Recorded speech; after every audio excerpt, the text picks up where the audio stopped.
नमस्कार मित्रांनो. पुणे विद्येचं माहेरघर, IT हब आणि लाखो स्वप्नांचं शहर. पण या चमकदार शहराच्या मागे एक काळं सत्य लपलेलं आहे. 2024 मध्ये पुण्यात 84 खून आणि 1500 घटस्फोट.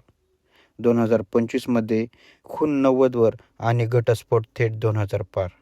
आणि 2026 मध्ये फक्त 45 दिवसात 445 घटस्फोट अर्ज. हा फक्त एक आकडा नाही. ही तुटलेल्या नात्यांची, संपलेल्या विश्वासाची आणि उद्ध्वस्त झालेल्या आयुष्याची कहाणी आहे. पण प्रश्न एकच, हे सगळं का घडतंय?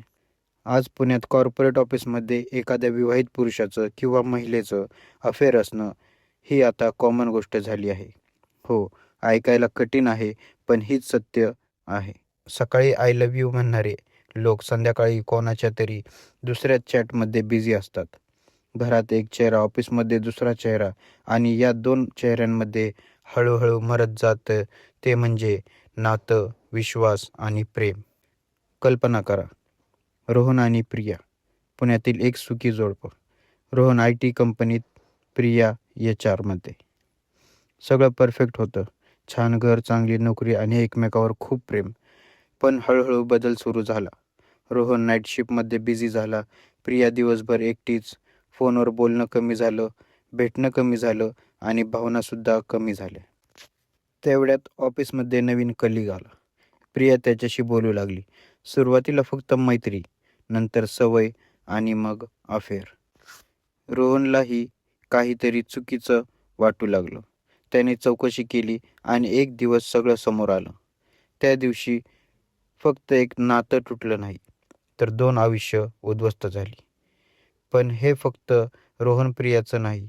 ही कथा आहे हजारो लोकांची. तज्ज्ञ सांगतात, आजच्या IT लाईफस्टाईलमध्ये स्ट्रेस खूप जास्त असतो.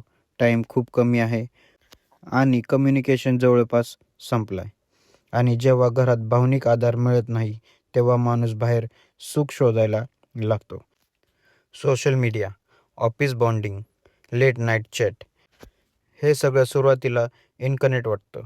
पण हळूहळू हेच नातं तोडण्याचं कारण बनतं. आणि मग घटस्फोट, भांडण आणि काही वेळा खूनसुद्धा. या तात्पुरत्या सुखासाठी लोक कायमचं दुःख विकत घेतात.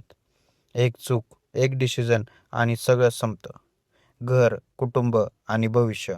आज पुण्यात नातं टिकवणं कठीण झाले, पण तोडणं खूप सोपं झालंय. म्हणून जर तुम्ही रिलेशनशिपमध्ये असाल तर लक्षात ठेवा, प्रेम फक्त सुरुवातीला नसतं, ते टिकवावं लागतं. विश्वास एकदा तुटला तर परत येत नाही आणि तात्पुरत्या सुखासाठी कायमचं आयुष्य खराब करू नका. कारण एक छोटासा डिसिजन तुमचं सगळं आयुष्य बदलू शकतं. धन्यवाद.